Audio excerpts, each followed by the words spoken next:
Hey everybody, this is Angelic Cactus from Cactus Studios, and this is going to be a quick video explaining some basic color theory.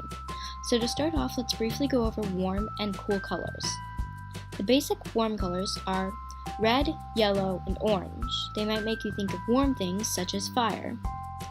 The basic cool colors are purple, blue, and green. They might make you think of cold things like water and snow. Sometimes people are confused about where purple goes because it's made of red and blue, which red is warm and blue is cold.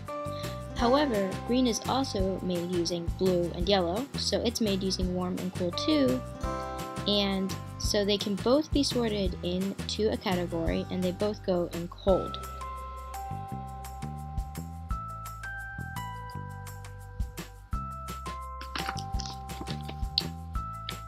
So now let's make a color wheel.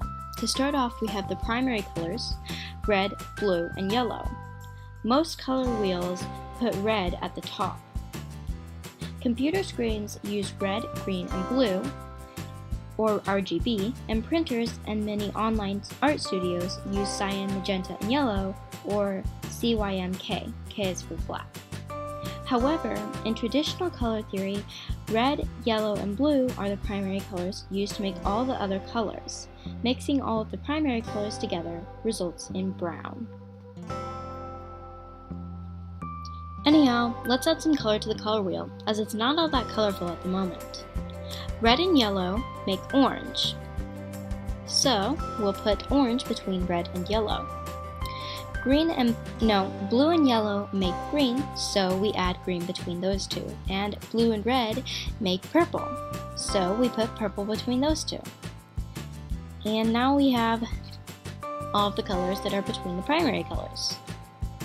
Now we'll do this one more time.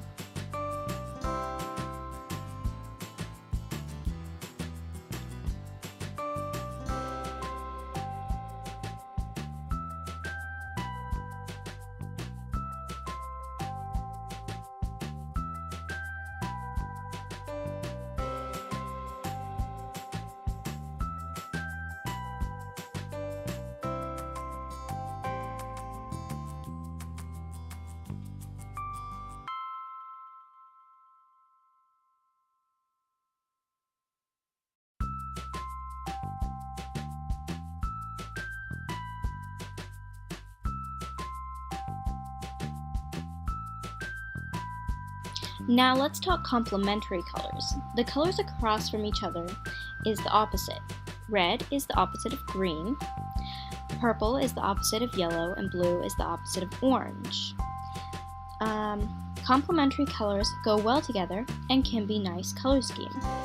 Examples of famous art pieces using complementary color schemes are Self-Portrait by Van Gogh, which uses the blue and orange color scheme, and The Old Guitarist by Pablo Picasso, which also uses blue and orange. On a side note, mixing complementary colors results in brown, as you are mixing all of the primary colors. The next color scheme we're going to do is triad. Like the primary color. Okay. These are three colors equally spaced apart. They make a triangle, as represented by the orange and green lines. I had a lot of difficulty in finding famous art featuring this color scheme, so please comment one if you know of any. So the next color scheme we're going to do is monochromatic. This is using different shades, tones, and tints of one color. A tint is made by adding white. A shade is made by adding black, and tones are made by adding gray. An example of this color scheme that can be seen in Pablo Picasso's Guernica.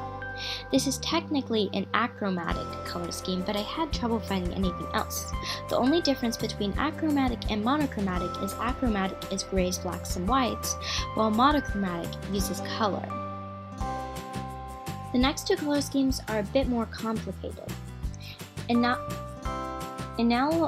Analogous is a color and the colors to the side of it.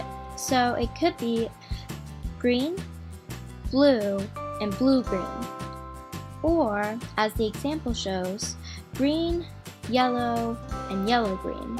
And red, orange, and red-orange.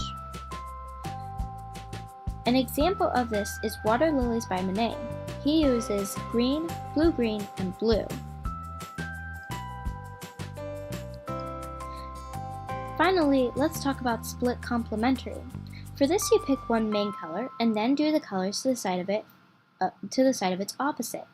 For example, red, blue-green, and yellow-green, or blue, red-orange, and yellow-orange.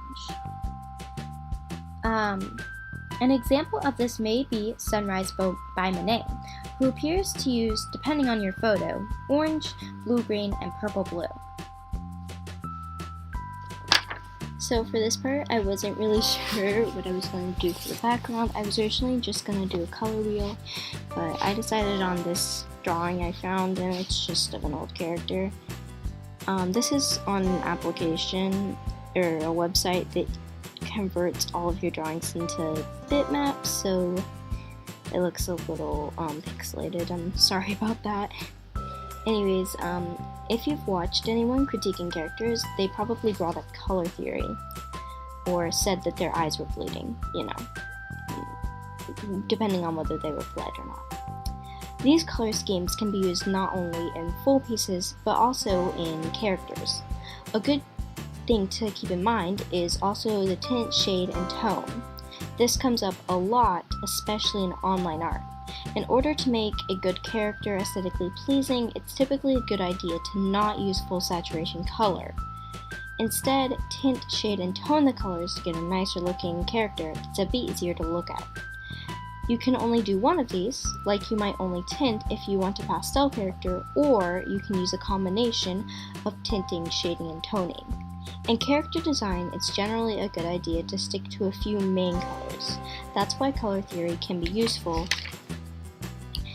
And to make a piece look more well put together, you can use the same exact color spread throughout the piece.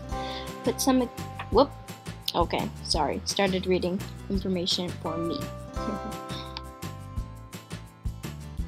Thank you so much for watching. Correct me if I got anything wrong in the comments, and I hope that this helps you.